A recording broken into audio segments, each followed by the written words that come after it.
আগে আমরা যখন কাজ করতাম, কাজ করার পরে আমরা পেমেন্টটা পেতাম। এখন পেমেন্টটা খুব ধাপে ধাপে ধাপে ধাপে পেতে হয়, যার ফলে হাইপার টেনশনের মধ্যে থাকতে হয় একটা। তো আমি এই বয়সে এসে আর এই টেনশনগুলো নিতে চাই না দেখেই আমি মানে আস্তে আস্তে অভিনয় করা কমিয়ে দিয়েছে। আমার ছেলেও এখন গ্র্যাজুয়েট হয়ে গেছে। সো আমার আমি তো একসময় সেনাবাহিনীতে ছিলাম, রিটায়ার্ড ক্যাপ্টেন। ওখান থেকেও একটা পেনশন পাই, যার ফলে আমার চলে যাচ্ছে, কেটে যাচ্ছে। কিন্তু একজন শিল্পীর লাইফ আসলে আপনার হয়তো এরকম ব্যাকগ্রাউন্ড আছে, অনেকের তো নাই। হ্যাঁ, না, তাদের জন্য তো আসলে সার্ভাইভ না আমি যে কাজ করব না বলি নেই, কিন্তু আমি বলছি যে আমি একটু এখন বেছে বেছে কাজ করি। অনেক সিন্ডিকেট হয়ে গেছে, কথাটা বুঝছেন, যে প্রচুর সিন্ডিকেট। ও কাজ করলে আমি কাজ করব না, ওকে নিলে আমি কাজ করব না, এই প্রবণতাগুলো আগে কিন্তু ছিল না। আগে পরিচালক নির্ধারণ করতো কে কাজ করবে কে কাজ করবে না।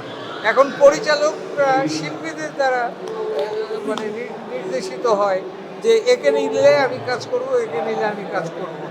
তো এইসব ঘ্যান্তাকারী আমার ভালো লাগে না। আর যার ফলে আমি খুব সিলেক্টিভ কিছু লোকের কাজ করি। একদমই যে বন্ধ করে দিয়েছি তা কিন্তু না। আমি কিছু কাজ কচি খন্দকারের কাজ করছি, করব, সামনেও করব। রাজের কাজ সে গত বছরের আগের বছর শেষ করেছিলাম। তারপরে ও তো এখন একদম ওরা আবার আরও একটা বিষয় এসে গেছে যে ভিউয়ার্স কাদের বেশি, মানে ইউটিউবে ভিউয়ার্স কাদের বেশি। এখন আমি তো আমার ভিউয়ার্স কি আছে না না আছে এটার খবর আমি রাখি না, কিন্তু পরিচালকরা রাখে। তো ওইভাবে তারা কাস্ট করে। আপনি বলেন একটা নাটক দেখে এখন বাই সে আমার বিহাইন্ড দ্য সিন 2009 সালে করা, এখন পর্যন্ত সবার মুখে মুখে। তারপরে 69 2004-এ 5-এ করা, এখনও সবার মুখে মুখে। অনেকে আমাকে এখনও বর্দা বলে ডাকে। সেই ধরনের কাজ কি এখন হচ্ছে? হচ্ছে না। এখন মানুষ কাজ করছে হচ্ছে মানে খুব ইনস্ট্যান্ট কফির মতো ব্যাপারটা। আপনি দেখছেন ভুলে যাচ্ছেন। আর সবচেয়ে বড় ব্যাপার যে টেলিভিশনের নাটক কতজন দেখে এখন? অনেক কমে গেছে দর্শকদের সংখ্যা।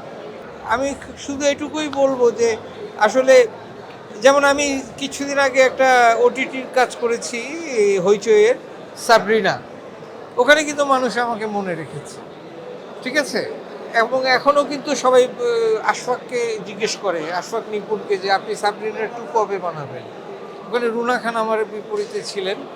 তারপরে এই আপনি যে গ্রামীণ ফোনের একটার কথা বললেন, তো এরকম কাজ আমি করছি। কিন্তু কথা হচ্ছে যে আপনি যখন একটা কাজ করবেন আপনার মাথায় এটা রাখতে হবে যে দর্শক এই কাজটা অনেক দিন মনে রাখবে।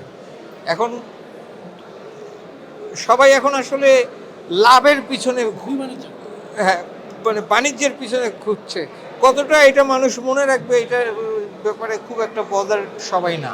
একটু তো হুমকির মুখে আছেই, কারণ একটা কথা কি যে কয়জন পরিচালক এডুকেটেড, এটাও আপনাকে বুঝতে হবে। কয়জন পরিচালক এডুকেটেড, তাই না? কারণ সবাই কিন্তু এডুকেটেড না। আগে যেমন আগের পরিচালকরা সবাই এডুকেটেড ছিল, এখন যারা এডুকেটেড আছে তারা ম্যাক্সিমাম শুধু ওটিটিতেই কাজ করছে, জাস্ট বিকজ ওই শুধুমাত্র লোক হাসানোর নাটক করে তো আপনার কোনো কাজ নাই, হতে পারে না। আপনাকে ওখানে একটা মেসেজ দিতে হবে, একটা বার্তা দিতে হবে, তাই না? সেই বার্তাটা আপনি কোন নাটক থেকে পাচ্ছেন আমাকে বলেন।